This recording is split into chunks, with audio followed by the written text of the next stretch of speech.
I couldn't abandon my mother. I was consumed by worry for my father. Please, can you drive? Take us to the hospital, I implored Bob, desperation lacing my voice. For a moment, Bob just stared at me, but then he nodded. All right, he said, and immediately began preparing himself. Thank you, I murmured, my relief palpable. Swiftly, I readied myself, and together, we set out towards the hospital in Bob's car. As we ventured deeper into the woods, something seemed awry with the car. I'm sorry, but can you get out and check the front tire? Bob requested. Obliging, I stepped out, shutting the passenger door behind me.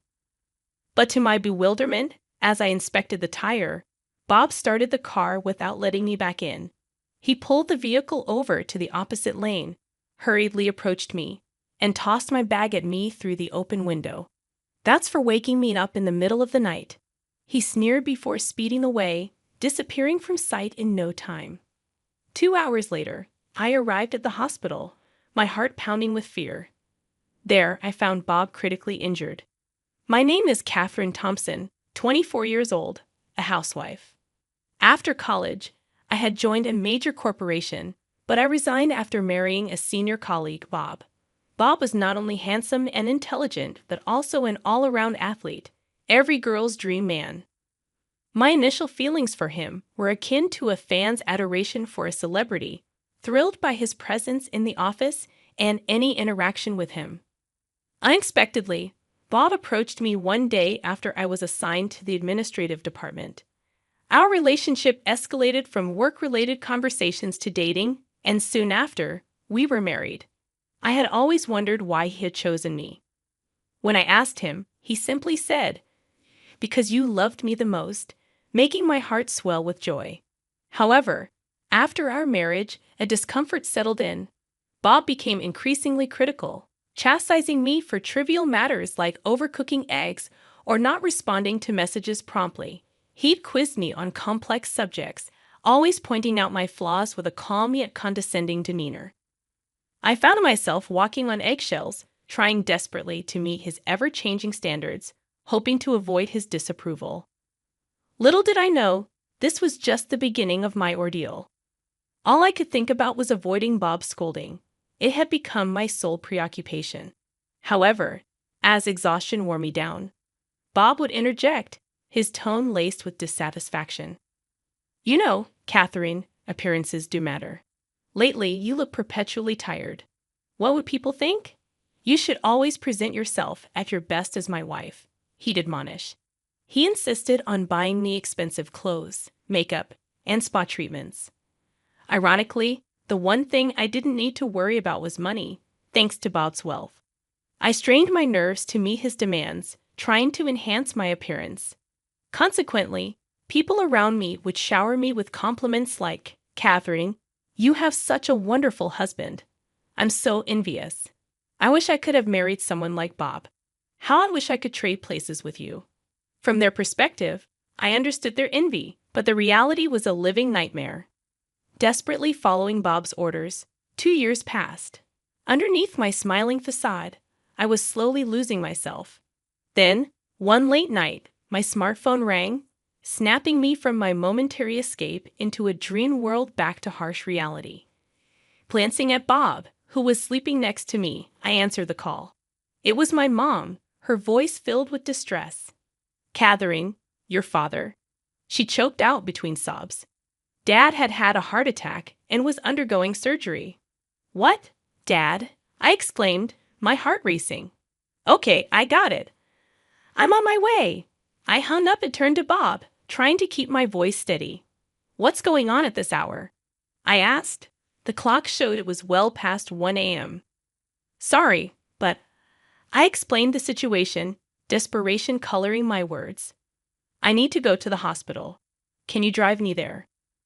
Bob stared at me in silence for what felt like an eternity. It was a critical moment for my father. Surely, even Bob would agree to drive. Although I had a driver's license, I wasn't allowed to drive Bob's car. I can't leave my mom alone. I'm worried about Dad. Can you please drive? Take me to the hospital. After what seemed like an endless pause, Bob finally relented. All right, he muttered, and began to get dressed. Thank you, I said, gratitude washing over me. I quickly prepared myself, and soon we were on our way to the hospital in Bob's car. The hospital was only about 7 to 8 miles away, a mere 10 to 15 minutes drive by car. The main road offered a direct route to the hospital, but Bob chose to take a detour onto a side road, claiming it was faster because it was the middle of the night. I'm grateful you're trying to get me there quickly, I said, appreciating his concern. Despite his harshness, I believed deep down that he cared for me. After driving down the side road for a while, we entered a wooded area. I remembered Bob mentioning that this route was more scenic during our drives. Suddenly, Bob stopped the car, and I got out as he requested, closing the passenger door behind me. But then, to my shock, Bob started the car without me inside. It moved a short distance forward, then reversed, turned around, and came back to where I stood, utterly bewildered. I had a crucial presentation scheduled for the next day, and here I was, abruptly awakened at this ungodly hour. Bob had parked on the opposite lane, and he hurried toward me, hurling my bag through the open window.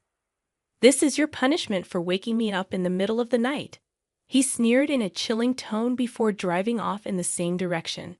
In the dim light of the forest, it was almost surreal how swiftly he vanished from sight. The location was within a not-so-deep forest, and the clock was inching towards 2 a.m. Most people might have felt helpless or even broken down in such a situation, but oddly, I felt a strange sense of relief. I kept walking straight toward the hospital, a distance of about 6 miles. All I could think about was reaching my parents as quickly as possible. Bob's angry face was the last thing on my mind. When he'd thrown that bag at me, I had nearly broken down in tears, wondering what I had done to deserve such treatment. But in my confusion, Bob's words echoed in my mind.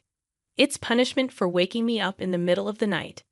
If it were some trivial reason, it would be my fault. But what if my father-in-law was in critical condition, undergoing emergency surgery, and my mother-in-law was anxiously waiting? Bob seemed utterly indifferent to my need to be with them. His actions were far from normal. I had once imagined Bob as a prince from a fairy tale, living a dream by marrying him. But that dream had transformed into a nightmare. The real-life prince turned out to be selfish, admitting he married me because I was his biggest admirer, an easy person to manipulate. I had believed I was loved and chosen by him, striving to be a good wife. But now I no longer cared. In that forest, I found my freedom. I couldn't go back to that cage, nor did I have any intention to. As I walked hastily through the forest, my mind was filled with thoughts of liberation from the superficiality of Bob's existence. After about 2 hours of walking, I finally reached the hospital. I informed the staff at the emergency entrance about my father, who had been brought in by an ambulance and was undergoing surgery. After verifying my details, they handed me a visitor's badge, which I wore around my neck. In the dimly lit corridor, the sound of my heels clicking on the floor was the only noise. 2 hours had passed since my arrival, and my anxiety grew. I wondered how my dad was faring and how my mom was holding up. My pace quickened naturally. After turning a few corners, I saw my mom sitting under a dim light on the sofa. "Mom," I called out, and she looked up, tears streaming down her face. An unsettling feeling settled in my chest. "Is something wrong with Dad?" I asked, sitting down next to her. No, she reassured me. "I just felt relieved seeing your face. Your dad is still in surgery." You startled me. A surge of blood rushed from my heart, draining me of all strength. After what felt like an eternity, the lights in the operating room finally dimmed. The surgeon emerged, delivering the news we desperately awaited. The operation had been successful. Although it would take time for my father's condition to stabilize, the immediate danger had passed. My mother and I cried tears of relief together. In the solemn corridors of the hospital, we followed as my father was transferred to the ICU on a stretcher, his face peaceful in slumber. There was nothing more we could do but wait for him to wake up and recover. It was essential to ensure my mother got some rest. I couldn't help but feel anger at Bob, thinking about the lonely hours my mother had endured before my arrival. I led my mother to the vending machine area, buying her a warm tea. "Here, drink this to calm down," I said, handing her the cup. "Thank you," she said, sipping her coffee. Her calmness brought me a sense of relief too. We sat in the coffee area, the soft glow of dawn illuminating our surroundings. Suddenly, a nurse approached us. "Excuse me, are you Catherine Thompson, Bob Thompson's wife?" she inquired. I nodded in confirmation. She explained that my husband had been brought in around 2 a.m. the previous night, and they had been trying to contact me without success. I hastily checked my phone, realizing I had muted it, thinking I'd be at the hospital shortly. There were several missed calls from an unknown number, which turned out to be the hospital's. Bob had provided both our home and mobile numbers, expecting me to follow him home. He likely never anticipated that I would walk over 6 miles alone to the hospital through the woods. I explained my father's situation and apologized for missing the calls. The nurse then updated me about Bob. After leaving me behind, he had an accident on his way home. Both his legs were broken, and he needed surgery. I asked my mother to wait and went to see him. The nurse led me to the room where Bob lay, his legs immobilized, looking pitiful. He tried to speak, realizing I wasn't alone. "I'm sorry for putting you through this, especially with your father in such a state. I'm glad you came," he said, offering an apologetic smile. As the nurse left, Bob's tone changed. "Where the hell have you been? Why didn't you answer the phone right away?" he demanded, accusatory. "Where you think? You told me my father had surgery." "Obviously, I was at the hospital," I replied, my voice laced with defiance. Bob seemed genuinely shocked by my response. "What's with that tone?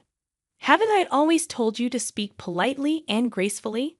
I won't tolerate such language," he chastised, attempting to regain control. "Why should I be polite to someone who deceived me and left me in a forest in the middle of the night? I don't feel the need to show such consideration," I said, my voice firm. "I don't have a master anymore. I reclaimed myself in that forest," I declared confidently, asserting my newfound freedom.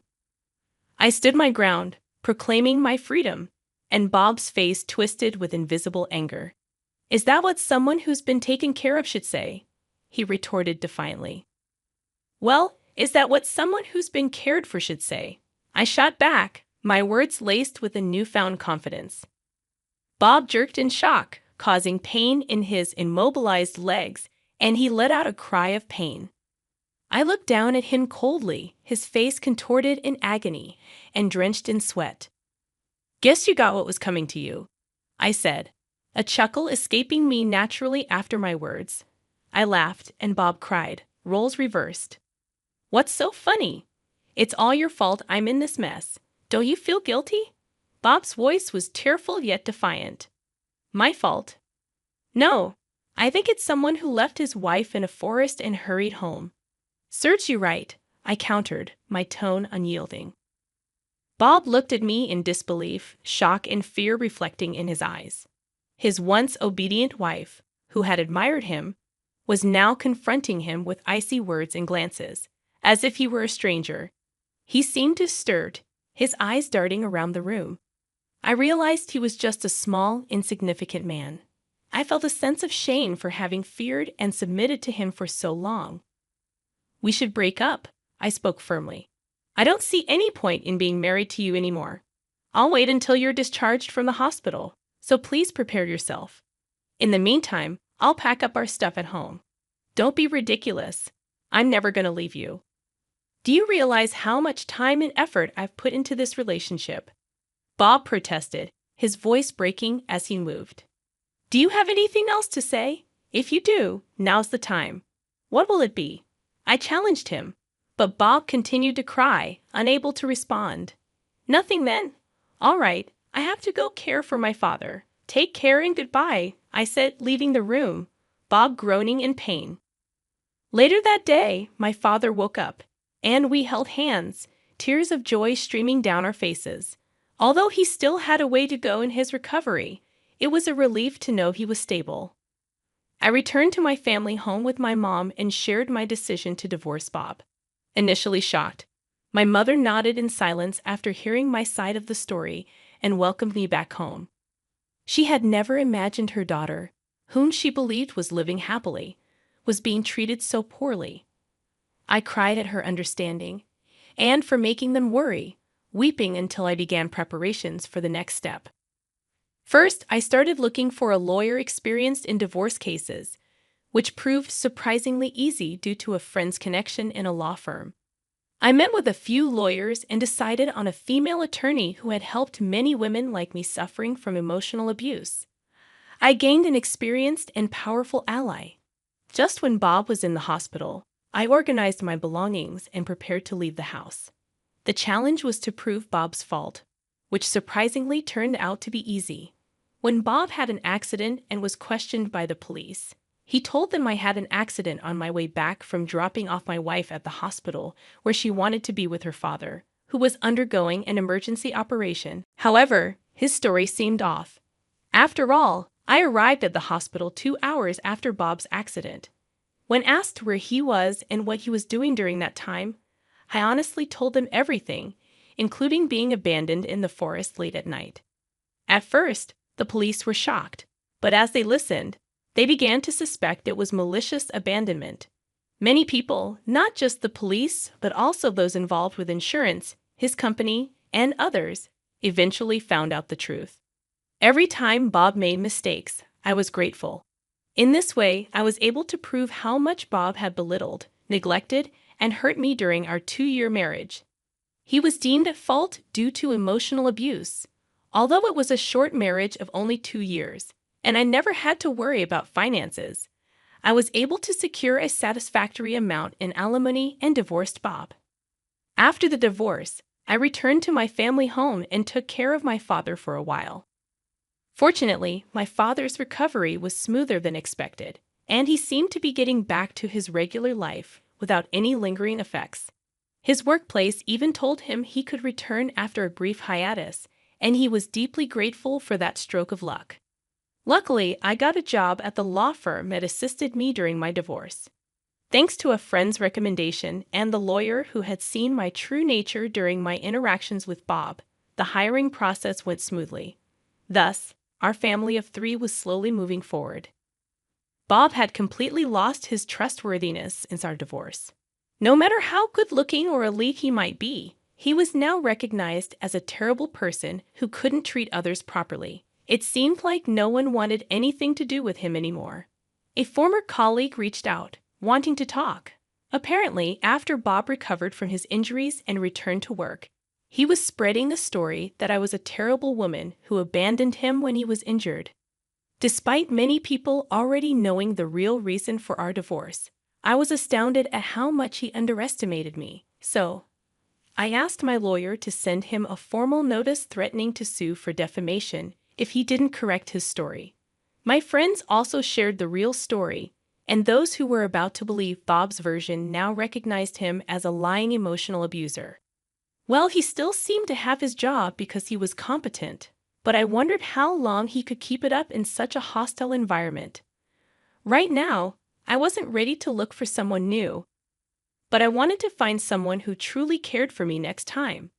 I wanted to show my parents a genuinely happy version of myself. For that day, I would keep my head held high and continue moving forward.